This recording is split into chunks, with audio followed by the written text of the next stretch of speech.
v COVID in po COVID obdobju se bomo soočali še s številnimi izzivi, za katere bomo pričakovali kakšne družbene inovacije in tukaj bo vaš input zelo dobrodošel. Tako da danes, če ste aktivni, je res zelo zaželeno. In potem proti koncu se lotimo tega policy laba v zadnji uri, kjer bomo v bistvu iskali izzive, jih osvetlili in pa potem v nadaljevanju iskali tudi rešitve v obliki družbene inovacije. Zdaj, če se čist na kratko za začetek predstavim, ker potem v nadaljevanju se boste tudi nekateri vi predstavili, kolikor nam bo pač čas dopuščal, zakaj pravzaprav jaz danes tukaj s to delavnico. Kot sem že rekla, mi delujemo pod brandom Global Disruption, imamo v bistvu na nek način mednarodno podjetje, sodelavce iz vsega sveta, delamo z 22 državami, naši sodelavci prihajajo z Vietnama, Francije, celo z Zimbabveja, imamo pisce za projekte z Grčije. Kaj pravzaprav delamo res zelo na kratko, ker ne bi rada, da preveč časa nam gre. Jaz izvajam delavnice, vsak teden v zadnjem času je to zelo pestro, imam vsaj 3 delavnice za številne inštitucije, podjetja, predvsem z področja marketinga, prodaje, pomagamo podjetjem, da postanejo bolj vidna, pridobijo še več uporabnikov in predvsem več prodajo. Trenutno delam z Andragoškim centrom v Sloveniji, Cene Štupar, CDI univerzom, ljudskimi univerzami in številnimi podjetji. Skratka, imamo številne teme, da ne omenjam kaj. Potem moj sodelavec, tesni sodelavec Kristjan Zemljič, je tudi co-founder tega Global Disruptiona. On v bistvu pomaga visoko inovativnim podjetjem priti do sredstev, ukvarja se s EU fundingom, do zdaj pridobil 37 milijonov evrov, smo zelo uspešni pri pridobivanju teh sredstev, tako da na nek način se naše delo zelo prepleta tudi s socialnimi inovacijami. Kako smo mi prišli do, mi rečemo, socialne inovacije, sicer danes uporabljam termin družbene inovacije, o tem smo že zelo veliko razpravljali in verjamem, da še kdaj bomo, kakšna je razlika in kakšno je pravilno imenovanje tega. Mi smo že 4. leto vključeni v projekt Social Innovation Academy, zgradili smo mednarodno učilnico, znotraj te učilnice najdete veliko intervjujev, trendov, kvizov, skratka, lahko se testirate, podobno kot projekt ASIS, samo da na nek drug aspekt gleda.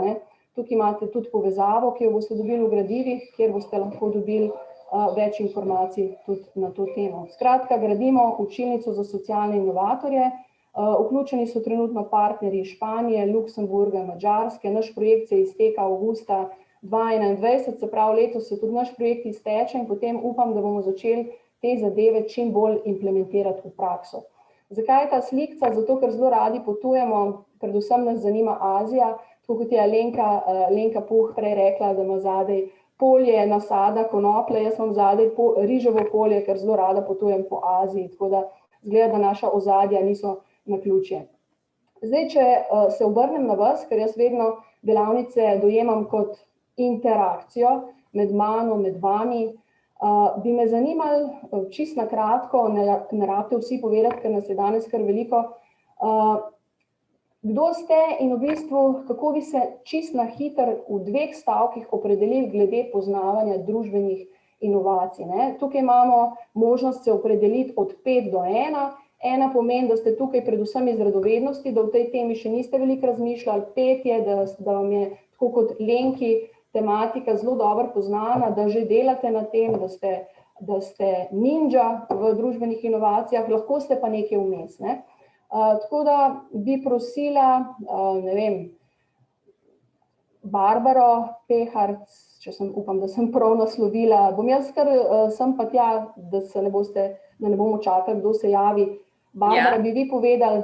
Dober dan, Barbara Peharc iz Ministrstva za javno upravo. Jaz skrbim za uvajanje modela kakovosti v organizaciji javnega sektorja. Kar pomeni inoviranje, inovativnost je del tega modela. V bistvu ta tematika me zelo zanima, vendar nisem dobro seznanjena s to tematiko. Tako da zelo zanimivo predavanje ali pa informacije do zdaj in upam, da dobim še več informacij v nadaljevanju. Super, Barbara, kako bi se od 5 do 1 opredelili? 3. Ok, v redu, zlata sredina, super, najlepša hvala. Dominika, vidim tukaj, sodeluje aktivno z nami. Ja, živijo, moje ime je Dominik Bagola, prihajam iz pisarne za prenos znanja Univerze v Ljubljani. Po dolgoletni karieri v oglaševanju sem lani prišel v pisarno za namen umeščanja netehnoloških inovacij in promocije tovrstnih inovacij, tudi med drugim družbenih inovacij na fakultetah članicah Univerze v Ljubljani. Zdaj tam pripravljamo strategijo iz tega področja, tako da ja, sem seznanjen z družbenimi inovacijami, ki so seveda del tega, kar tudi tam počnemo. Mislim pa, da se imam o tem še veliko naučiti, tako da hvala za današnje predavanje na to temo. Super, Dominik, kako bi se vi opredelili na skali? 3 do 4. Od 3 do 4, ok. Ja. Fair enough, super, vaše znanje bomo tudi zelo potrebovali, predvsem z vidika teh netehnoloških inovacij, kot vi temu pravite. Hvala. Jaz bi se tudi oglasila, če lahko. Prosim. Prihajam z Urada za mladino, mi sicer uradno spadamo pod Ministrstvo za izobraževanje, znanost in šport, smo pa organ v sestavi. In v bistvu že od začetka spremljamo razvoj, kako bi vi rekli, disruptivnih projektov in programov, ne? In jih tudi podpiramo. Tisto, kar pa meni osebno manjka, no, je pa to, ne, se pravi, te družbene inovacije na nivoju državne uprave. Na nivoju državne uprave. Ja, to bo zelo zanimiva tema, tako da danes upam, da bo čim več idej z vaše strani. Barbara, kako bi se vi opredelili na skali od 5 do 1? Sem se že zelo dobro. Aha, zelo dobro. Ok, očitno sem nekaj preslišala, super, hvala. Je še kdo, ki bi se posebej izpostavil? Vesna, ste z nami? Vesna Švagelj? Jaz vedno rada kaj povem. Z družbenimi inovacijami sem se srečala nedolgo časa nazaj in sicer že zadnje leto se navdušujem nad sistemi krožnega gospodarstva, inovacijami in tako naprej, ker trenutno živim v Avstriji. Vidim tukaj eno neizmerno veliko priložnost za povezovanje, čezmejno za povezovanje in tudi na nek način imamo možnost financiranja zdaj. Prihaja nova finančna perspektiva, prinaša nove finančne injekcije in mislim, da je zdaj čas, da razmišljamo o teh projektih čezmejnih in tukaj vidim na področju krožnega gospodarstva in pa družbenih inovacij eno enormno veliko priložnost za to, da se povežemo čezmejno in da res naredimo nekaj dobrega. Tako da poskušam razmišljati široko, me pa tako osebno ta ideja družbenih inovacij se me izredno dotaknila in navdušila. In jo zdaj kar redno spremljam. Tako da sem se ocenila 4, pred enimi pol leta bi se ocenila 1. Se pravi, znanje z vaše strani hitro napreduje, tudi praktično predvidevam, kar precej že delate v tej smeri. Praktično že ne, zato, ampak se pripravljamo. Ok, pomembno je, da se tudi strateško pripravimo na te zadeve. Super, bi še kdo kaj dodal? Nekateri ste bolj tihi, še malo Pa Mežna več ima roko gor, ne vem, če vidiš. Ok, ne vidim. Tisti, ki ima roko, naj se kar Irma. Ja? Pojavlja. Pozdravljeni, Irma. Ja, pozdravljena. Jaz bi bila tudi zelo vesela, če drugim to ni pretežko ali pa preveč neulikano, da bi se klicali po imenih, ker pa meni veliko lažje, veliko lepše, ker da mi eden gospod pripelje pred moje ime, mi ni fajn. Skratka, tukaj bi se ocenila recimo 4+, ker sem s tem kar nekaj posla imela.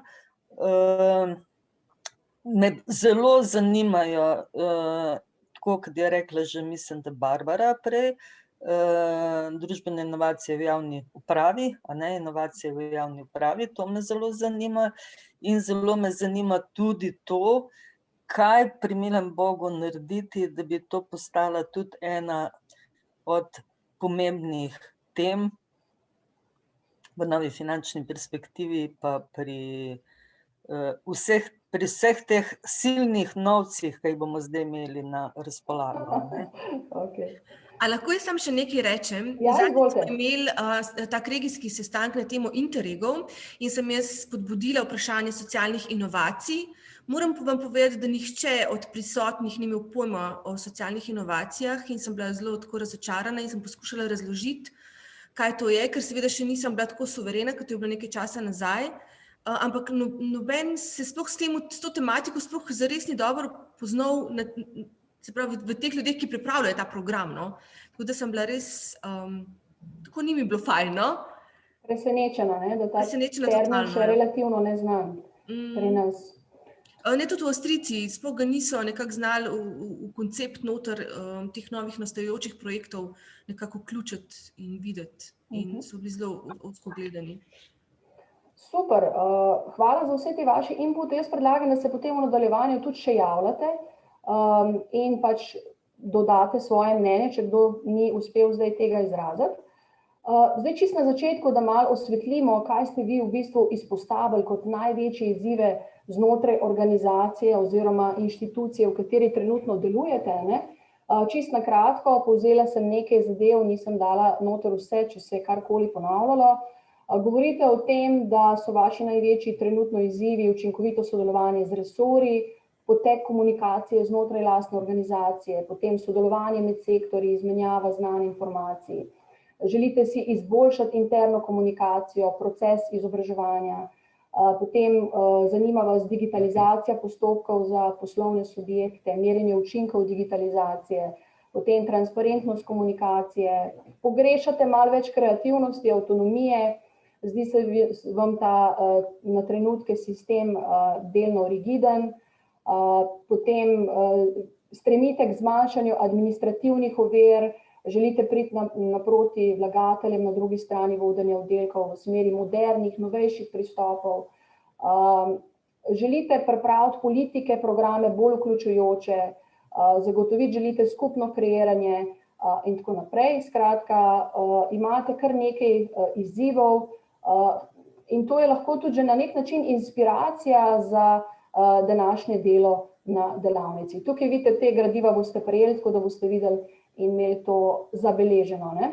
Zdaj, kaj vi zaznavate, kaj ste vi podali, kaj ste odgovorili na vprašanje glede največjih izzivov v vašem lokalnem okolju, se mi je zdelo tudi zelo zanimivo, kaj ste navajali, iščete nove priložnosti za razvoj, skrbi vas tretiranje z odpadki, dobavo, čiščenjem voda, želite si izboljšati infrastrukturo, potem dom za starejše, okoljska problematika se vam zdi pereča, recimo. Potem želite vključiti sodelovanje mladih pri upravljanju lokalnih skupnosti, zmanjšati administrativne ovire in tako naprej, ne. Predvsem omenjate tudi, da bi imeli manj teh nakupovalnih centrov, da bi bilo več zelenih površin za gibanje v naravi, ne. To se mi zdijo tudi taki zelo dobro izpostavljeni izzivi tudi znotraj vašega okolja. Zdaj, kaj ste navedli, s kom se vi povezujete, ko skušate naslavljati omenjene izzive, ne?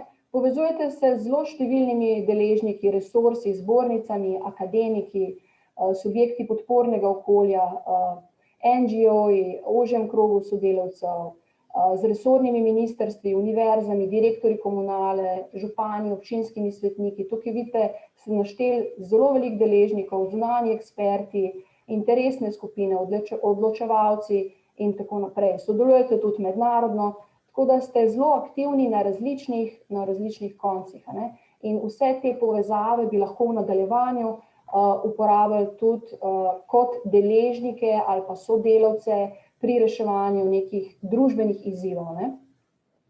Zdaj, katere so, čisto na začetku bomo malo osvetlili, nekateri ste rekli, da termin družbene inovacije mnogim še ni dosti dobro poznan, da ljudje nekateri to že vejo, pa ne vejo, da je to družbena inovacija, to je moja izkušnja s terena, ko smo se pogovarjali z ljudmi, ja, nisem vedel, da sem del družbenih inovacij, čeprav to zadevo poznam in delam, ne.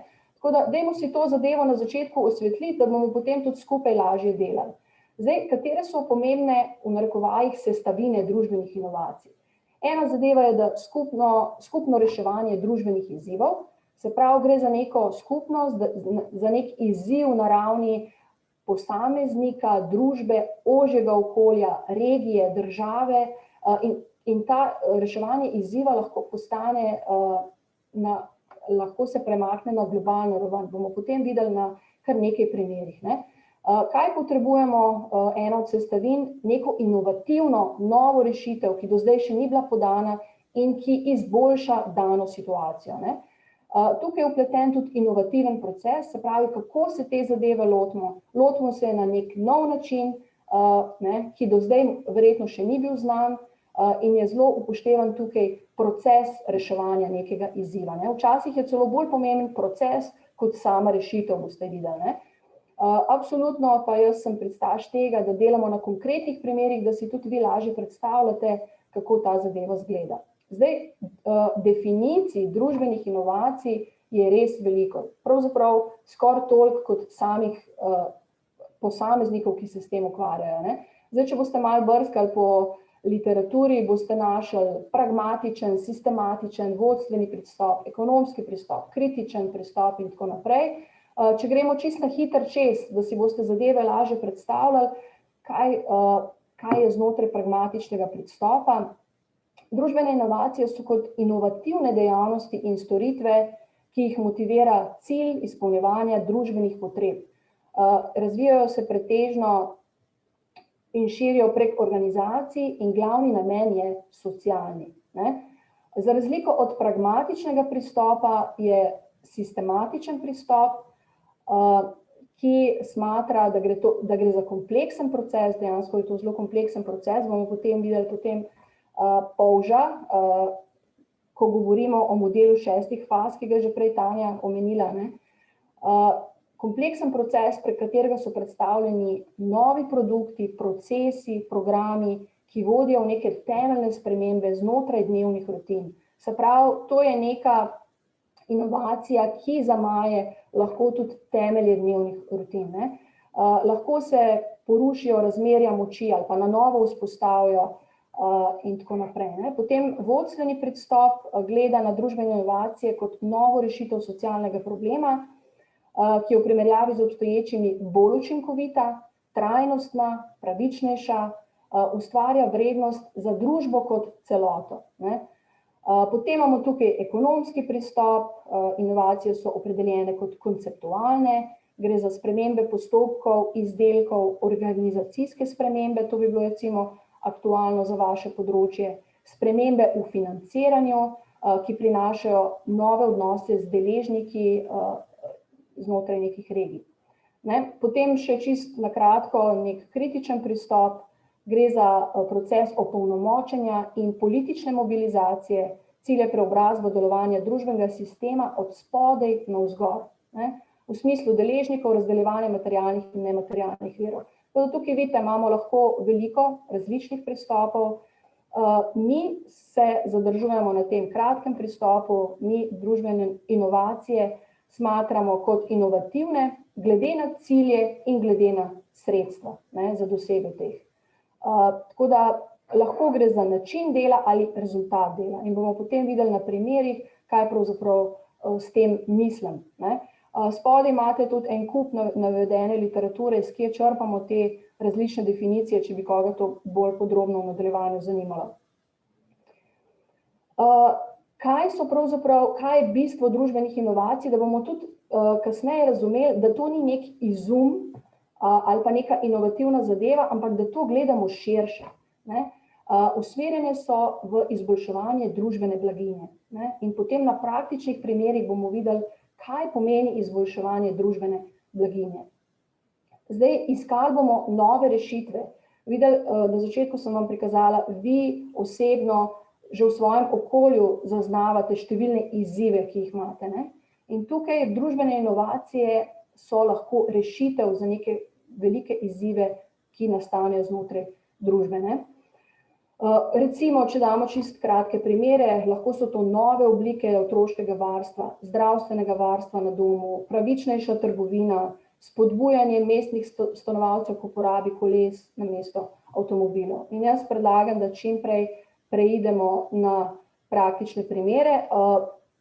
Mogoče, da osvetlim, ker nekaj o tem je že govorila Tanja, poznamo 6 faz družbenih inovacij. In če je nekaj inovativno, še ne pomeni, da gre za družbeno inovacijo. tukaj vidite, da gre od ideje do sistemske rešitve. Da pride do sistemske rešitve, se mora zgoditi kar nekaj zadev. Pomembne faze so izvajanja, razširjanja in potem nenazadnje iz tega vidimo, ali so ideje koristne oziroma ne. Zdaj, kaj je razlika med socialnim podjetništvom na delavnicah, ki smo jih imeli? Pogosto družbene inovacije ljudje enačijo s socialnim podjetništvom. To ni enako, ne? In tudi ni enako kot neka izboljšava, sprememba ali pa kreativnost ali izum. In zdaj v nadaljevanju bi vam tudi rada povedala, kakšne pravzaprav so te razlike, ne? Socialno podjetništvo se predstavlja v glavnem prek socialnega podjetja, ne? Se dogaja v številnih okoliščinah, ne? Vključuje inovacije, ampak samo malo teh socialnih podjetnikov v resnici ustvarja nove modele, ki bi jih lahko razširili. Govorimo o globalnem razširjanju rešitve za neke izzive, lahko govorimo o franšizah. Skratka, da se nek moj model prenese na več držav, da postane mednarodni, da postane rešitev za nek globalni izziv, ki ga imamo, ne? Pri nas se običajno v socialnem podjetništvu se vključujejo ranljive skupine in se rešuje izzive ranljivih skupin. Pri nas, ko sem jaz zaznala na terenu, redkeje pa temeljijo na neki inovaciji, kot jo tretirajo družbene inovacije, ne? Potem izboljšava ali pa sprememba, ne? To spet ni družbena inovacija, ne? Kaj pomeni izboljšava, ne? Socialna inovacija v bistvu zahteva neko implementacijo strategije, se pravi nek strateški pristop k reševanju problema. Vključuje več deležnikov z različnih ravni, ne? Sprememba pa pogosto tega ne vključuje. Zdaj, tak banalen primer, kaj je v resnici izboljšava. To je recimo baterija pri električnem avtomobilu, ki ima daljši rok uporabe, da recimo dlje zdrži. Ampak to še ni družbena inovacija, če me razumete, ne? Potem, kaj je recimo razlika med družbeno inovacijo pa kreativnostjo oziroma izumom, ne? Mi v Sloveniji imamo veliko izumiteljev, tudi jaz sem v svojem marketinškem obdobju delala intervjuje in videe za veliko inovatorjev, ne? Ampak kaj je izum, ne? Izum je na ravni nekega podjetja, družbe, nek pripomoček, ki izboljša recimo življenje na neki ravni, ne? Tukaj imam recimo Izbelt, pripomoček za ergonomsko sedenje strani izumitelja, ne? To še ni družbena inovacija, ne? Tukaj gre za izum, ker spet ne gre za nek strateški pristop, ne vključuje 6 faz družbenih inovacij, ne? Jaz ne mislim, da mora vsaka inovacija vseh 6 faz vključevati. Nekatere vključujejo 2 faze, nekatere 3 faze in ne pridejo do sistemskih sprememb, ne? Ampak moramo pa ločiti med izboljšavo, spremembo oziroma kreativnostjo in izumom, ne? Skratka, ni vse socialna inovacija. Zdaj recimo, tukaj imate en model enega projekta, ki pa je družbena inovacija, da vidite, kakšna je razlika med izzivi, med izumi in pa recimo družbeno inovacijo, ne? Ta inovacija gre za voziček za recikliranje koles, ne? Ki je bil razvit kot del procesa soustvarjanja za izboljšanje mobilnosti v Latinski Ameriki. Skratka, nabiralci smeti so imeli izdelana kolesa, s katerimi so lažje in hitreje prenašali odpadke do svojega cilja, ne? Ta model se je razširil na več držav, ne? Ni prišlo do sistemske spremembe, kar pomeni, da ni zagotovil vsem kriterijem, da bi prišel do sistemske spremembe, je pa zajel 3 faze, ne? In zato rečemo, da gre v tem primeru za družbeno inovacijo, ne? Gre za območje Latinske Amerike, vključenih je več akterjev, se pravi revnejši del prebivalstva, zraven so bili tudi ljudje, ki so delali te vozičke, skratka več akterjev je bilo vključenih z namenom, da pomagajo nekemu revnemu delu prebivalstva tudi priti lažje do zaslužka, ne? Zdaj imam pa jaz za vas par takih vprašanj oziroma kosti za glodanje v narekovaju. Kako vi obravnavate par primerov vam bom navedla, ali se vam zdi to družbena inovacija oziroma kaj se vam zdi, da bi bil lahko ta projekt. Prvi primer, ki ga izpostavljam, je recimo projekt Knjigobežnice. Ne vem, če ste že zasledili v Sloveniji te hišice, ki se pojavljajo na otroških igriščih na različnih lokacijah. Noter so knjige, samo postrežne, se pravi, vi tja pridete, brez članarine, brez vseh obveznosti, date knjigo, ki je več ne potrebujete, ali vzamete knjigo, ki jo želite prebrati. Na Facebooku je ustvarjena skupina knjigobežnic, vnesete, ta knjiga se nahaja na tej lokaciji, če te zanimajo, pejte iskati. Skratka, približajo bralno kulturo različnim generacijam, knjige so dostopne izven delovnega časa knjižnic, ne rabite biti člani ničesar, knjige se izmenjujejo in tako se v bistvu tudi veča bralna kultura v Sloveniji, med različnimi generacijami. Pa bi zdaj vprašala nekoga, ki bi se javil, da zelo na hitro malo pokomentira, mogoče ne vem, Nina Smrdu, ali nekdo, ki se še ni javil. Kaj se vam zdi, bi bila lahko to družbena inovacija, čisto malo dajmo predebatirati? Glede na to, da cilja na izboljšanje bralne kulture oziroma povečanje le-te neke pismenosti in naslavlja mogoče ljudi, da se odmaknejo od družbenih razmerij, bi rekla, da ja, da je ta neka sprememba, ki želi postati inovacija. Okej, hvala Nina. Ima še kdo kakšen komentar, mnenje, kako bi opredelil recimo to zadevo? Ali je dovolj široko razširjena, ali zajema dovolj velik sklop ljudi?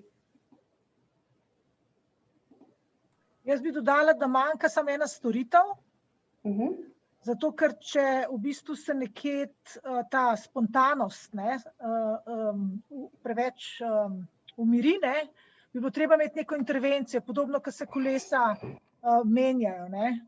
Kar pomeni, da vidiš ponekod preveč polno ali pa preveč prazno, ali pa recimo neke kategorije knjig, ki treba odstraniti, pa druge dodati, tako da tukaj to manjka v določenih okoljih. Okej, super, zelo dobro vprašanje, v razmislek in komentar. Ja, prosim.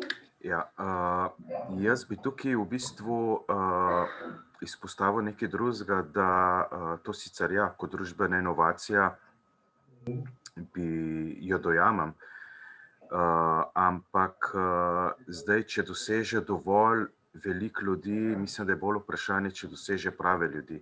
Tako da pri teh stvareh je treba mogoče se usmeriti tudi na gravitacijska območja in če že ne to postavljati nekje v bližini nekih stvari, kjer se ljudje, ki so bralci, srečujejo oziroma obiskujejo, kot so knjižnice, kot so knjigarne, je treba tam mogoče saj tak ali drugačen EPP dati, ker pač tega ne moš kar postaviti kjerkoli. Ampak v bližjem parku, tako da včasih je težava bolj v tem, da nekako preveč nasplošno se usmerjamo, pa mogoče premalo natančno določimo ciljno skupino. Zelo dobri komentarji, hvala Janez. Barbara je želela še nekaj pokomentirati. Barbara, vi ste se unmutali, pa sem razumela. Ja, točno. Jaz moram priznati, da sem v bistvu po celi Sloveniji videla samo eno tako knjigobežnico. Tako da ne vem, koliko je to razširjeno. In zdaj, če ni razširjeno, sigurno potem ne sodi med inovacije. Tako da moram pa reči, da tudi premalo verjetno oglaševano, tako kot je že potem Janez prej rekel. Ne vem pa, kako imajo drugi s tem izkušnje. Hvala. Ok, super, hvala za komentar. Malo gledam, če je še kdo, ampak imamo še več teh primerov, tako da bi več teh primerov rešili. Vidim, da razmišljate v pravi smeri in da že imate neke predstave, kako bi morala biti ta stvar razvejana, koga bi mogla naslavljati, kaj bi se moralo zgoditi, da bi to postala družbena inovacija. Zdaj, tekom te delavnice bomo tudi prišli do konkretnejših odgovorov. Mogoče ta naslednji primer, tudi zelo podoben primer, ne vem, če ste že slišali v Sloveniji, zelemenjava.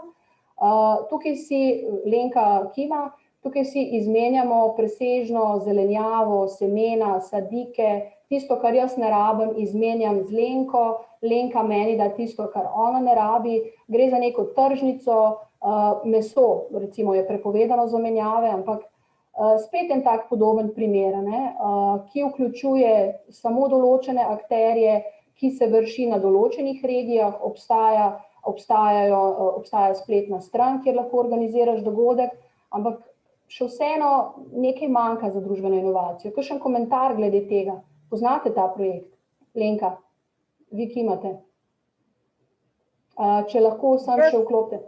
Jaz poznam, mislim, na prvi te zelemenjavi, in v bistvu tudi kot ta knjigobežnice, vidim jaz tukaj ta izziv iz nevladnega sektorja v neko skupnostno storitev, če ni to nekako vodeno kot neka storitev, potem seveda, ko se zaključi projekt ali pa ko tista prva generacija aktivistov omaga, gre na neke druge poti, dobra zadeva nekako odmre.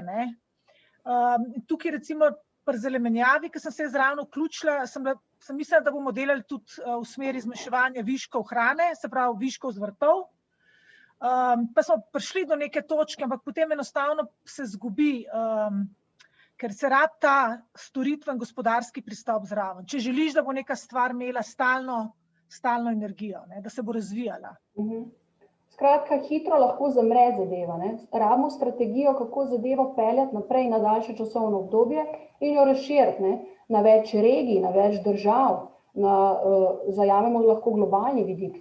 Skratka, tudi tukaj manjka par zadev, kako bi se tega lotili.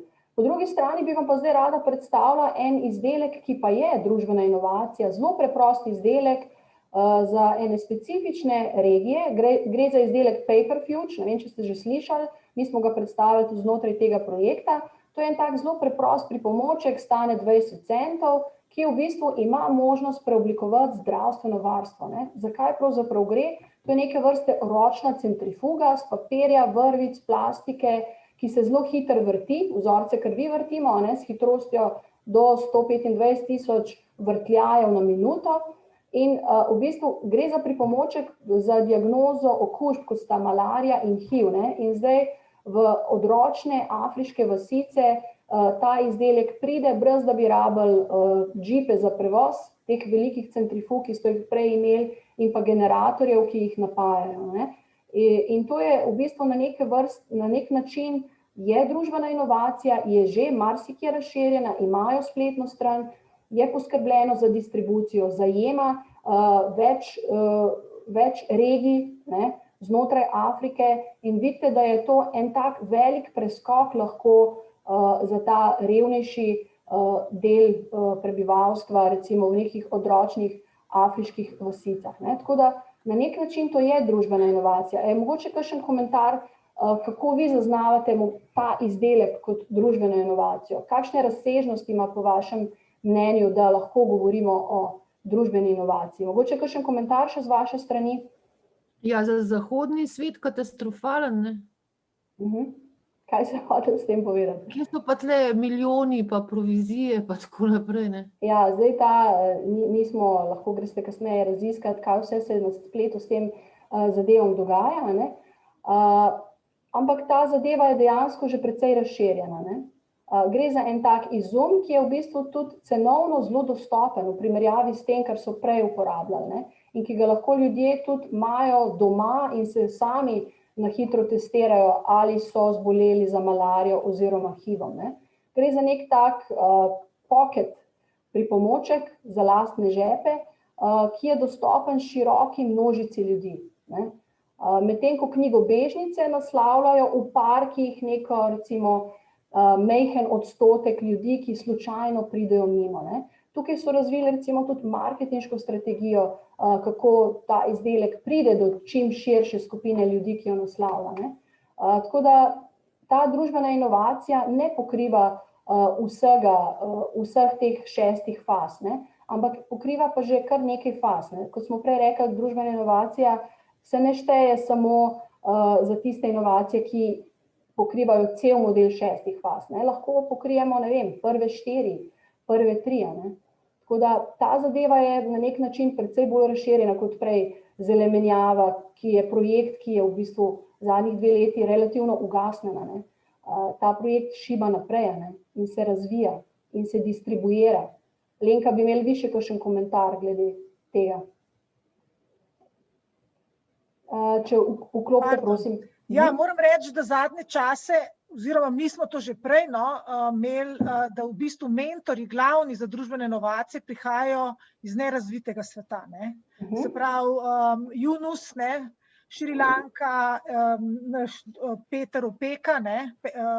Tako v bistvu na nek način vidiš, da je družbena inovacija mora imeti te lastnosti preprostosti, učinkovitosti, dostopnosti, če ne, ni družbena inovacija. Tukaj mislim, da je res realno to, kar je gospa Barbara rekla, ta kapitalističen svet zaviralc, pač ne prepusti možnosti širitve, te ustavijo na nek način, zato ker nimajo interesa, da se ljudje bolj samoorganiziramo. Ok, super, hvala, zelo dobrodošli komentarji. Če ima še kdo vmes kakšen komentar, naj se kar javi, sicer pa predlagam, da gremo naprej. Zdaj, kako vemo, da gre za neko družbeno inovacijo? Tukaj vidite 3 take balončke, katerim pogojem mora biti zadoščeno, da govorimo o družbeni inovaciji. Prva stvar, ki je, ali obstaja potreba po tej inovaciji. Prej ste videli na prejšnjem slajdu, je potreba, da imamo nek pripomoček, ki diagnosticira, postavi diagnozo teh hudih okužb, kot so malarija in HIV. Se pravi, najprej moramo zaznati potrebo. In tudi potem, ko bomo delali na tem znotraj vaših primerov, dajmo se najprej vprašati, ali obstaja potreba za ta izziv, ki ga mi naslavljamo. Druga stvar, ali bo inovacija hitro rastla. Kaj to pomeni? Zdaj, zaznati moramo, kateri deležniki bi bili lahko vključeni, kako hitro bi ta zadeva lahko rasla. Zdaj, če obstaja potreba, je seveda verjetnost, da zadeva hitreje raste, kot če potrebe ni. Se pravi, mi moramo to dobro raziskati, kakšna je potreba na območju regije, države ali pa širše, in kako hitro bi ta zadeva lahko rasla. Se pravi, ocenimo potencialno rast tega. A gre to za vprašanje let, mesecev, desetletij. Skratka, mi to moramo oceniti. In pa vpliv, ali ta zadeva deluje. Se pravi, družbena inovacija je v bistvu presečišče teh 3 vprašanj.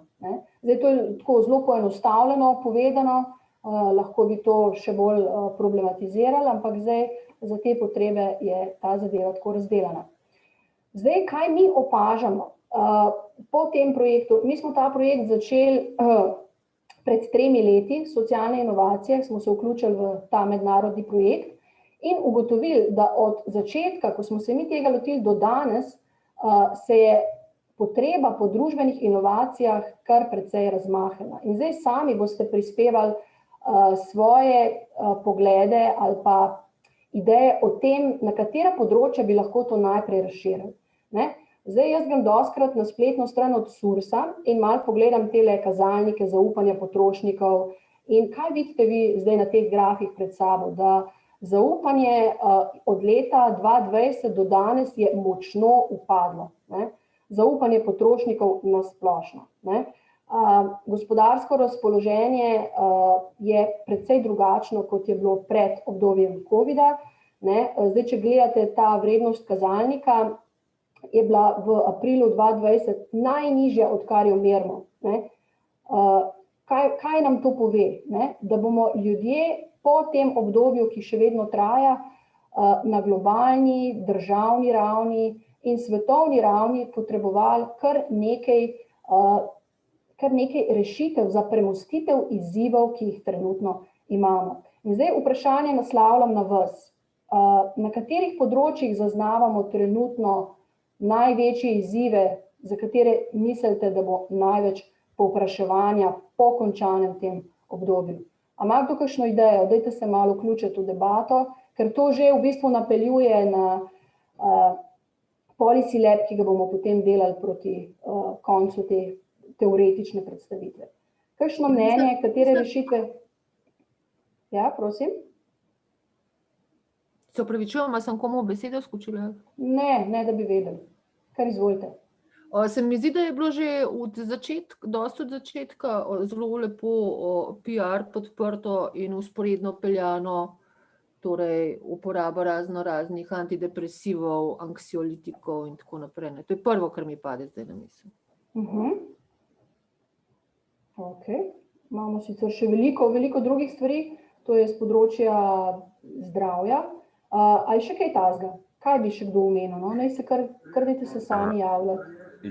Jaz mislim, da sta tukaj dve področji, dve panogi, ki sta zelo na udaru, je gradbeništvo oziroma nasploh promet z nepremičninami, ker se tukaj zadeva zelo neprilagodljiva in se situacija na nek način zlorablja. Cene ne padajo, nasprotno. In druga stvar je delovanje prehrambene verige oziroma predelovalne verige za živila, od pridelave do predelave do končnih izdelkov. In tukaj iz tega vidika vidim zelo pozitiven feedback, ker poznam preveč ljudi, ki smo se v tem obdobju znajdli tudi drugače in smo poiskali lokalne pridelovalce. Tukaj pogrešam neke iniciative, ki bi platforme zgradile, ampak se pravim, to je eno izmed področij poleg gradbeništva, kjer bo treba pripeljati nove tehnologije, nove poglede, trajnostni razvoj kot dve bistveni, fundamentalni panogi za pač funkcioniranje, obstoj. Če se lahko navežem, Janez, zadnjič sem na YouTubeu gledala en zanimiv intervju s Hararijem, in je med drugim omenil tudi, da se bomo morali počasi vsi navaditi na to, mlade generacije so pa itak že prilagojene, v smislu nomadstva, Se pravi, da malte ne, da živiš v šotoru, in v trenutku lahko spokaš in greš, Ok, zanimiv pogled, zlasti za mrzle dele sveta. Ja, veliko novih zadev se dogaja in mi je všeč, da prispevate tudi svoje mnenje, ker razmišljamo naprej, ker bomo razvijali to, kar ste zdaj povedali, še naprej v bolj konkretne rešitve.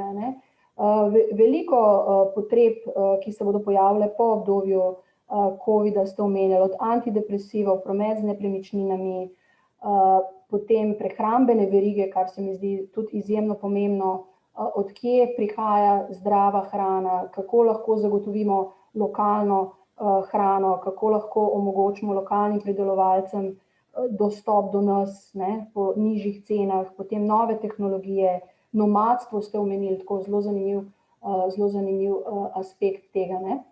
Ok, gremo čisto na hitro pogledati, poznamo več vrst družbenih inovacij, da se ne bomo usmerjali mogoče samo na zdravstvo ali pa, ne vem, tehnološke inovacije, ki so v bistvu nekako najbolj znane, Imamo inovacije produkta, servisa ali pa storitve, to je zdaj ta razdelitev znotraj projekta ASIS. Zakaj gre v tem primeru? Izboljša kvaliteto produktov, storitev, uporablja, predstavlja nove rešitve. Potem imamo inovacijo poslovnih modelov, zato ste tudi vi nekateri izrazili recimo interes znotraj organizacij, kjer delujete, se pravi, serviramo stranke na drugačen način in to vidijo kot dodano vrednost. To je ena taka zelo zanimiva stvar za razmisliti tudi za vaše potrebe. Potem imamo komercialne ali pa marketinške inovacije, se pravi, nek drugačen način predstavitve, distribucije, promocije izdelkov. Potem imamo procesno ali pa organizacijsko inovacijo, to spreminja organizacijo podjetij, o tem bi tudi vi kaj več vedeli, kakšne ideje imate recimo znotraj tega. In pa seveda to, kar je na nek način najbolj znano, tehnološka inovacija, se pravi, integrira nova tehnološka orodja, recimo dron ki gasi velike požare na oddaljenih območjih, recimo Avstralije, ne. To bi bila lahko tudi neka tehnološka inovacija, ali pa če bi drugače imenovali. Zdaj, da pogledamo par primerov, da lažje si predstavimo sliko, kaj pravzaprav je kakšna inovacija, ne. Recimo, kaj je bila tehnološka inovacija v obdobju pandemije? To so razvili Nemci, ime inovacije vir versus virus, ne. Tako kot je že Lenka prej omenjala, da so znani hekatoni, da se tega že poslužujejo, so oni iskali, rabili so hitre rešitve, hitre učinkovite rešitve, pri tem pa so se želeli izogniti tveganju prenosa virusa, no, organizirali so hekatone, v bistvu so vzpostavili zelo učinkovit postopek digitalne udeležbe in jim je v 2 dneh uspelo združiti preko 28.000 udeležencev, delali pa so hkrati na 1500 rešitvah, ne. To je neke vrste taka tehnološka inovacija, kako lahko veliko ljudi dela na veliko izzivih in hkrati išče rešitve na različnih nivojih hkrati. Skratka, v kratkem času do učinkovitih rešitev, ne. Potem druga zadeva, spet ena taka tehnološka inovacija strani Slovencev, oče in sin, ne vem, če ste že slišali, MyWater, en izdelek slovenskega podjetja oziroma startupa, gre za proizvodnjo vode, gre za kondenzacijo zraka. Ta projekt že deluje po nekaterih slovenskih mestih, trenutno to zadevo testirajo v Kopru, oni so bili tudi naše stranke, zato ta projekt kar dobro poznam. Namesto, da bi uporabljali plastične plastenke in v njo točili vodo, v bistvu imamo svojo stekleničko in točimo kondenzirano vodo iz zraka. To je en tak avtomat, ki ga postavljajo po nekaterih mestih in v bistvu, kaj je v bistvu širša rešitev? Zmanjšamo količino odpadnih plastenk, povečamo dostop do vode tudi tam, kjer vode ni, ker gre za kondenzacijo vode iz zraka, ne, in jaz si kot uporabnik ročno napolnim svojo flaško, ne. Tako da, recimo, gre za en tak super slovenski izum, oba, oče in sin, si že dalj časa prizadevata to zadevo spraviti na trg, ne, delno jim to že uspeva, iščeta investitorje in tako naprej, ne, ampak gre za nek tak pitnik vode, ki ima lahko tudi velike razsežnosti, ne. Samo, če smem povedati, ta pitnik bo tudi v slovenskem paviljonu na Expo zdaj v Dubaju. Aha, tako da je že kar pa dobro. so že kar daleč prišli. Ja, ne. ja. No, in to je tudi neke vrste zelo dobra tehnološka inovacija. Hvala za intermezzo, Tanja. Potem recimo inovacija poslovnega modela. Vsi poznate revijo Kralji ulice, ko greste v večje nakupovalne centre, vam pogosto brezdomci to revijo prodajajo, ne vem, koliko stane, mislim, da nekje 2 evra. Zakaj gre pri tej zadevi? Revijo brezdomci kupijo s 50% popustom in jo potem naprej prodajajo po polni ceni, recimo 2 evra, dobiček obdržijo. Kaj v bistvu brezdomci pridobijo na tak način? Namen projekta je bilo, da se jim zagotavlja legitimen vir zaslužka, da pridobijo eno pozitivno izkušnjo plačanega dela, izboljša se jim samopodoba, pridobijo priložnost za pridobivanje delovnih navad, izkušenj, veščin, da se ponovno vključijo v družbo, ne. Ta projekt ni slovenski projekt, prihaja iz Anglije, ampak se je razširil širše. Zato govorimo o neke vrste družbeni inovaciji, ne. Gre za nov poslovni model. Potem projekt Bicikel, tudi vsi poznate. Maja, če lahko samo dopolnim glede Kraljev ulice. Ja, prosim. Super projekt, super, ne, če primerjaš s tem, da ne bi bilo nič. Ampak pred kratkim se je oglasil en njihov prostovoljc, ko prihaja, mislim, da iz Pakistana, se nima veze, v glavnem. Je razložil, da pri njih njihova država je zelo revna, zelo. Ampak oni nimajo brezdomcev. To bi bila inovacija, ne, recimo. Ja, se strinjam, Barbara, zelo. Da se te zadeve na sistemski ravni tudi različno rešujejo, ne. lahko različno gledamo na ta projekt, ampak recimo, da ima tudi kar nekaj pozitivnih učinkov. Ne? Vemo, da se isto revijo večkrat proda. Ne, ne me narobe razumeti, projekt je super.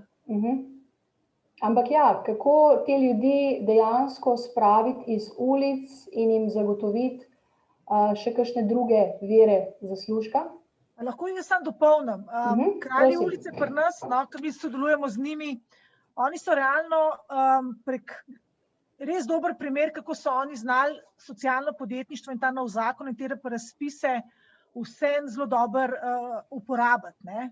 Namreč oni so iz tega časopisa, pa iz tega nevladniškega pristopa imajo svojo zadrugo, imajo svojo trgovino, stara roba, nova raba, in moram reči, da so realno so kreiranje nekega podjetja delali za svojimi varovanci, če lahko rečem. Se pravi, ni prišel nekdo od zunaj, pa jim v bistvu določal poslovni model.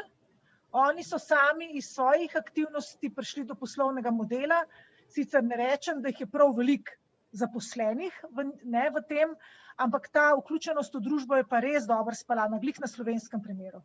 Ta vključenost je super speljana, samo ko pride večer, pa nimajo iti kam spat, tudi če so čez dan zaslužili denar s temi aktivnostmi. Ne?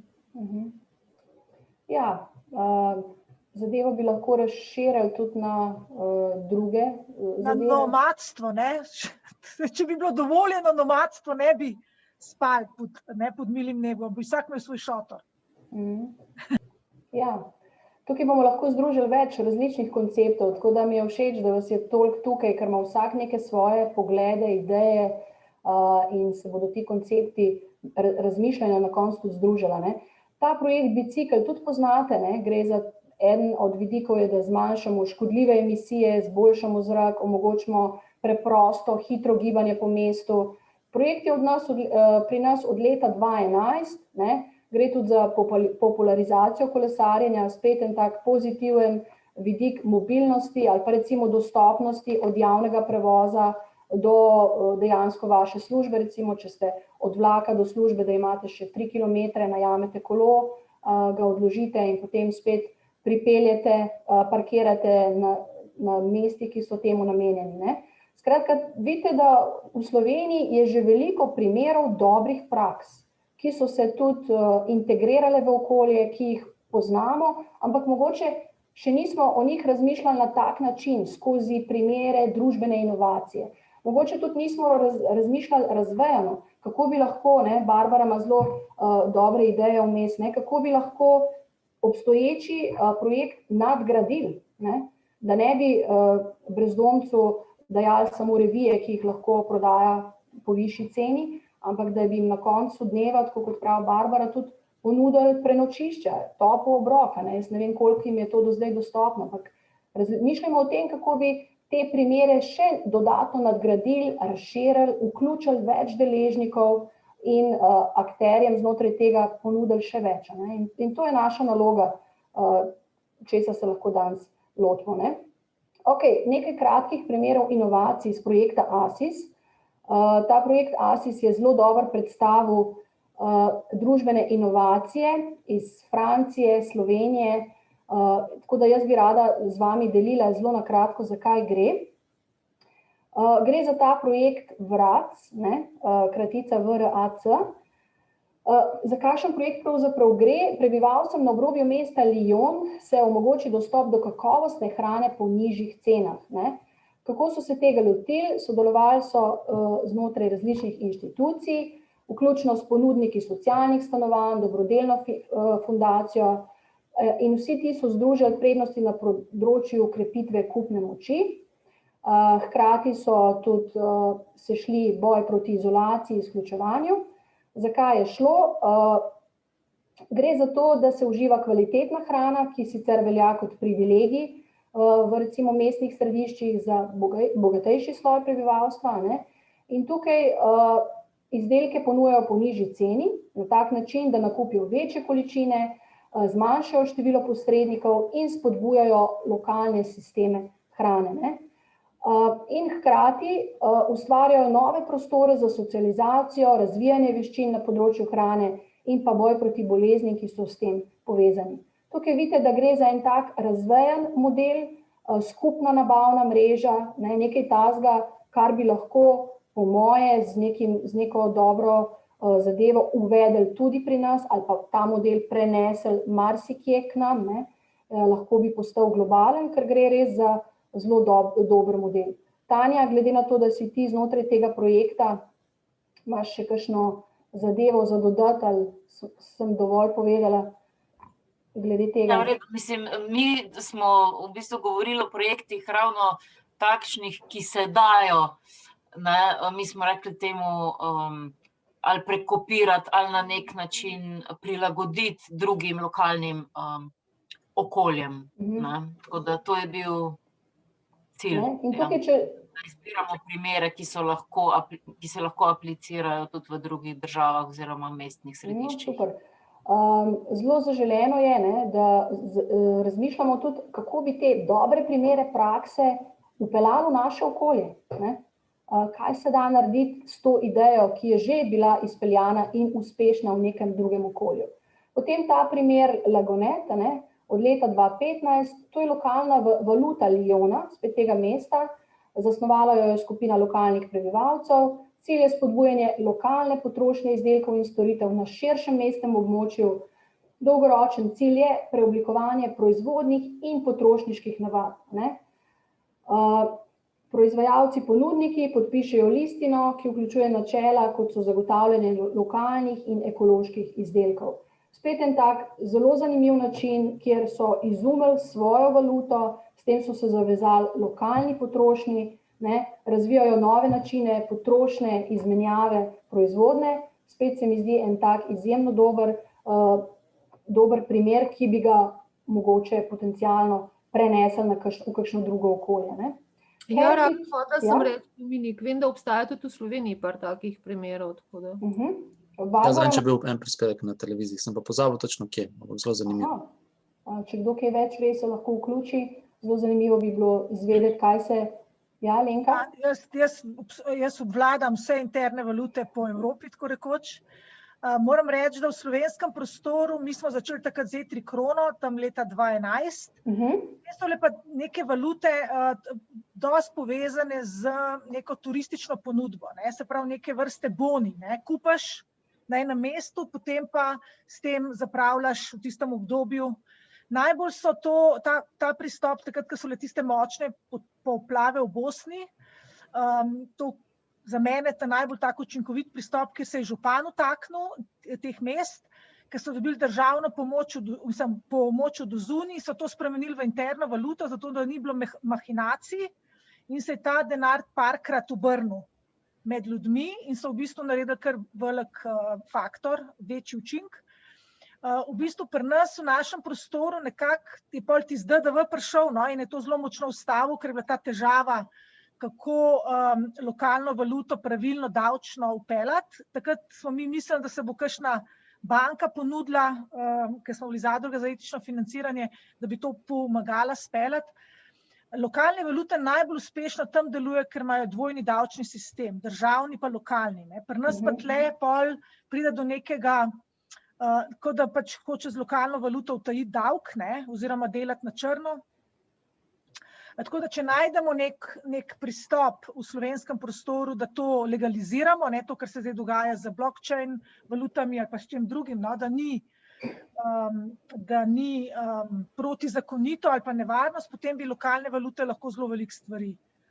Je pa res, da participatorni proračuni občinski to majčkeno pa nadomeščajo. Tako da določene te vrednosti lokalnih valut smo, Ajdovščina je zelo aktualna, tudi v Mariboru, je nekaj tega. Ok, super, Alenka, hvala za ta intermezzo. Mogoče še en primer, ta Heritage Lab, to je inkubator za mlade iz Idrije, verjetno ta projekt marsikdo že pozna.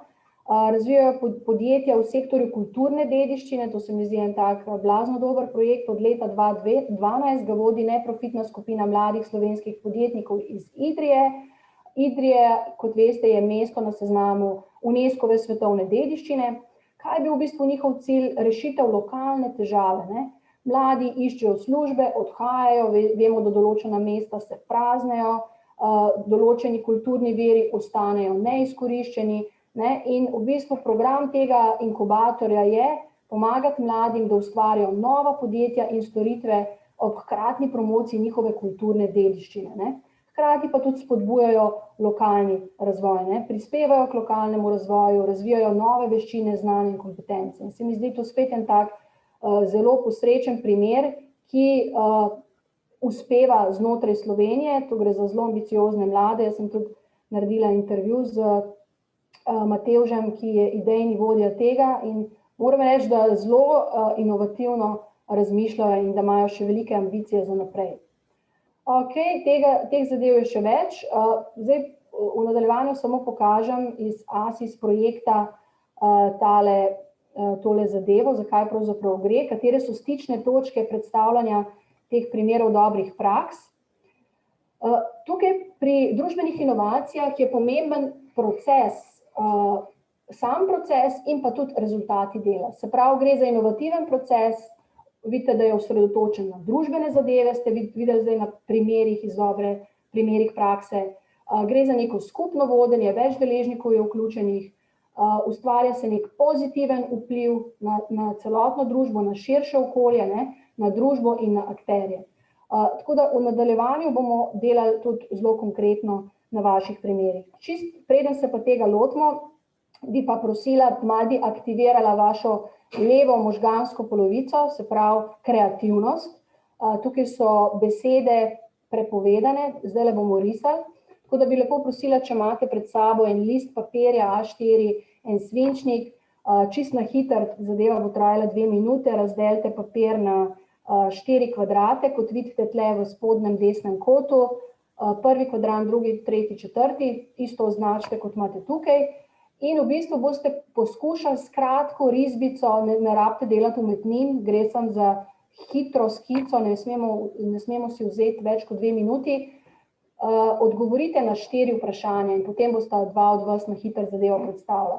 Prvo vprašanje je, in seveda slikico odgovorite na vprašanje, boste potem še ustno prezentirali to vašo slikico. Največji izziv, ki ga imate trenutno recimo v vaši regiji, občini, organizaciji, sami določite, kje.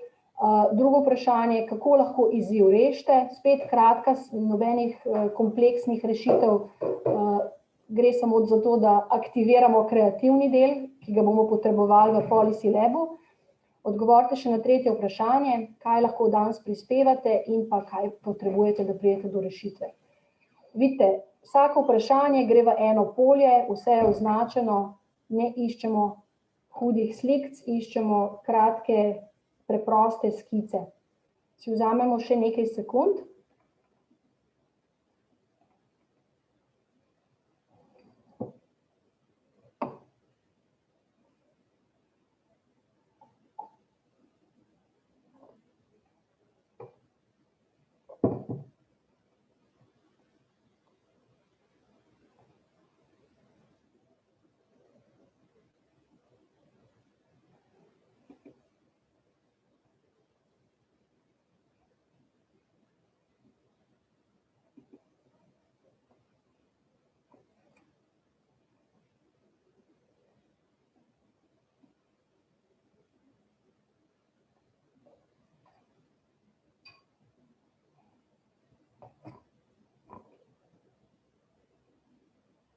Ok, verjetno sem hitra, ne?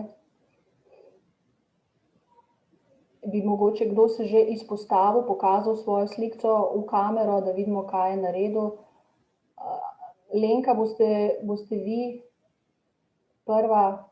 Kaj pa ne bodo drug? Jaz sem v glavnem, kako pa to pokažem zdaj, ko ta v zadnje? Evo, vse takole vidimo, ja. Ja, jaz sem sicer pol šele ugotovila, da ne smem pisati, ampak ne znam narisati, no. Ja. Prav, tole krogelca, ne, šampon brez embalaže, ki bi ga jaz rada vzela na avion, to je prva slikica. Okay. Ker ne smem imeti vode zraven, ne, pa sem pomislila, kako bi ga sabo odnesla, sem pojedla argeto pa šteto na kruhu, ne, potem bi pa krogelco dala v to piksno, ki bi jo spraznila, potem bi jo pa vzela lahko na avion sabo. Ok, zanimiva rešitev. Ampak recimo, Če gledamo še tretji kvadrant, kaj lahko danes prispevate svoje znanje? Se pravi, v bistvu zmanjševanje odpadkov, ponovna uporaba neke embalaže za drug produkt. To je pač zdaj glavna stvar, v kateri mi recimo v to flašo od kombuče bomo mi zdaj not pakirali naše prelive za solato, pa bomo nalepko dali kar čez. Naprimer to, da v bistvu iščeš, kako zmanjšati smeti, s ponovno uporabo embalaž. Ne samo pranje, ampak še med artikli. Reciklaža oziroma ponovna uporaba. Ja. Ok, super, zanimiva rešitev. Dominik, Vneto riše, boste predstavili svojo umetnino? Ja, lahko. Sicer je nekaj cajt trasa, če se bo kaj videlo zaradi teh naših... Ja, nekaj vidim, zaradi ozadja, malo zginja. Torej, največji izziv, ko ga trenutno pač vidim v naši organizaciji, ker nekako, kot sem omenil, pač spostavljamo za to področje netehnoloških inovacij, pa se to povezuje tudi z družbenimi inovacijami, zato sem narisal na dvojno žarnico, ker to tehnološko povezuje z zemljo, spodaj zemljsko oblast, se pravi, kako pridobiti oziroma zavestiti vse vključene za to, da je dobro, da inovacije niso le tehnološke, ampak da vse obče prispevajo k družbenemu dobremu. Potem druga slikca, kako lahko svoj trenutni izziv rešim, je seveda, to dve roki, ki imata thumbs up, se pravi palec gor, nekako nadgradnja od tega, kar trenutno počnemo samo na družabnih omrežjih oziroma družbenih omrežjih, kjer stiskamo všečke, je to pomen tega, da sodelujemo, se pravi, da si podamo roke v tem. Potem tretje vprašanje, kaj lahko danes prispevam, se mi zdi, da dobra volja, zagnanost predvsem, zato je ta znak za energijo spodaj in neko svoje videnje stvari, se pravi znake za oziroma informacije. Kaj pa potrebujemo, oziroma kaj potrebujem, da pridem do vseh teh rešitev, pa čim več komunikacije z vsemi, ki mi lahko na tej poti pomagajo, po moje. Ok, super. Evo, pa smo že skoraj prišli do nekih rešitev. Bi še kdo kaj predstavil? Gledam obraze, kdo je pripravljen deliti z nami. Nekateri ste nasmejani, drugi ste malo zadržani. Se boste sami javili ali vas moram tako kot v šoli določiti, kdo bi se še javil? Nina nasmejana. En disclaimer, midva s Dominikom sva sodelavca, prihajava iz iste službe, to je pisarna za prenos znanja. In ja, bom verjetno zelo podobno, ampak vsekakor to moje ne bo umetnina, ker risanje res ni en mojih talentov. Se pravi, kaj trenutno ob tem našem prenosu znanja družbenih inovacij pogrešamo, ker se zelo intenzivno ukvarjava z eno konkretno inovacijo, je zelo pereč problem. Bom jaz malo umaknila to ozadje, ker drugače to ne bo nič. Problem denar. Žal, vedno tukaj malo trčimo ob ta problem. Kako lahko to rešimo? En super slovenski izraz je pičanje, oziroma prepričevanje odločevalcev, da so tudi družbene inovacije, ki nastajajo ravno tako na univerzi, relevantne in pomembne in pač potrebujejo ustrezno spodbudo. Kaj lahko danes naredim? Seveda sem zamenjala tudi številke, tako da to je 3. Prispevam k brainstormingu, torej možgani, iz katerih se iskri.